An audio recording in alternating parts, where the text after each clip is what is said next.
The Earth is a giant crystal, okay? Right. The Earth is mostly silica-based. So it's a giant crystal that is very powerful. And one of the essential components for anyone that's listening to this, like the first thing you want to do, if you want to go down that road, you need to spend time in nature. That's the first thing. And then understand how to quiet your mind. Understand you have to be healthy. There's a whole list of things here, right? Yeah. You have to drink only spring water, no more tap water.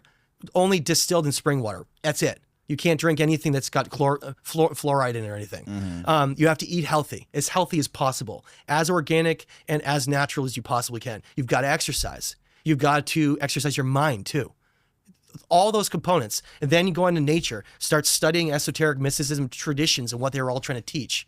Start to incorporate that into your archetype of who you are and watch what happens. Watch what happens. Yeah. It literally unlocks things you could never imagine. Right. That's what they were trying to leave behind. Being inside underneath these LED light bulbs all day too is like one of the most unnatural, unhealthy things for the human mitochondria. It affects our circadian rhythm. So it's really bad. So I would propose, if you're going to be in lights, all non-LED, salt lamps if you can, even try to go traditional and rise and fall with the sun.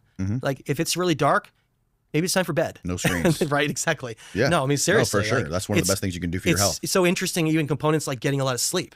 Without things that are distracting and getting a good night's sleep. And when you incorporate all those things, something unlocks. I mean, you see what happens to orcas when they're in tanks at SeaWorld for their whole lives, right? Their fins start to flop over. They become mentally unstable. They look horrible. They attack humans. They look terrible. I mean, that's what is happening to human beings that sit inside an office in a cubicle all day. Exactly. Underneath LED lights. We are in an artificial system in a place that we don't belong, which is why all of this has gone the way it has, which is why that civilization that we're exploring, the lost civilization, is so dangerous.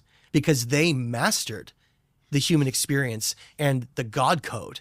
They mastered it all. They were literally, I don't know, having astral projection journeys, and I think they were able to take their consciousness and go anywhere they wanted. They were doing things in these temples and things in these pyramids that we don't understand. And we look at them and we are like, wow, that was cool that they made those. That looks really hard, and yet we can't build them today. When have we built the Great Pyramid of Giza? Right. 2.5 million stone blocks, an average of 3 to 7 tons. When's the last time we did that, Danny? Never. Oh, we can do it though. Okay. Is it going to be perfect mathematical half ratio of the Earth, Sun, and the Moon that aligns during the precession to Sirius and Canis Major and has a guardian lion that faces Leo with an entire subterranean world that we have boarded up and refuse to go explore? Like, you know the whole Sphinx paw thing, right? The right paw? They have done LiDAR and ground penetrating radar around the Sphinx, and they've identified 4 entryways into the Sphinx. And some of them are super obvious. Like, this isn't a conspiracy. Oh yeah, I've seen There's one on the videos. head.